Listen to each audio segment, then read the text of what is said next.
Ce jeudi 31 août, Oshi s'est confiée dans les colonnes de l'Op pour la sortie de son nouvel album, Cœur Parapluie.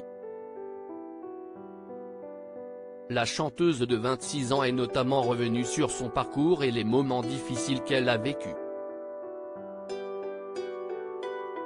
Ce vendredi 1er septembre, Oshi sort son 4e album, Cœur Parapluie. L'aboutissement d'une carrière exemplaire qui a été pourtant faite de haut et bas. En effet, la chanteuse au célèbre chignon était interrogée par le magazine l'Op ce jeudi 31 août. L'occasion pour elle de revenir sur son adolescence plutôt agitée, entre rébellion et quête de liberté. À 18 ans, j'ai raté mon bac et la fille dont j'étais amoureuse depuis 3 ans m'a quitté. J'ai un peu lâché prise, a-t-elle confié à nos confrères. Je sortais en soirée techno, je buvais trop, je fumais des joints, a indiqué la compagne de G.I.A. Martinelli.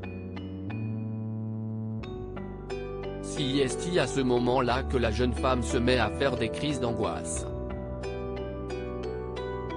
Des symptômes qui referont surface quelques années plus tard, notamment après avoir chanté Amour censure sur le plateau des Victoires de la musique en 2020. Toute ma famille était visée le 14 février 2020, jour de Saint-Valentin. Oshi interprète l'une de ses chansons phares à la scène musicale de Boulogne-Billancourt.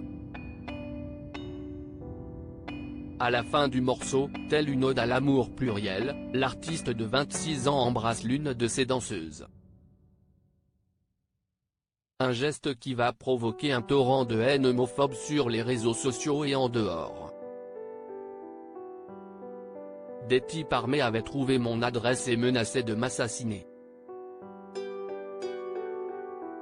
Ils ne menaçaient pas seulement de s'en prendre à moi, d'ailleurs, toute ma famille était visée, a-t-elle raconté, avant de poursuivre, j'ai eu extrêmement peur, j'étais au bord de la dépression, mes crises d'angoisse sont réapparues, j'ai perdu 10 kilos. À partir de ce moment-là, d'importantes mesures de sécurité ont été mises en place. Plus personne de mon équipe ne devait dire où j'étais, je postais des stories sur les réseaux sans qu'on puisse identifier où je me trouvais, a-t-elle expliqué. Même en taxi, Oshi ne pouvait plus sortir seule. Voilà comment un simple baiser a bousillé 2 ans de ma vie.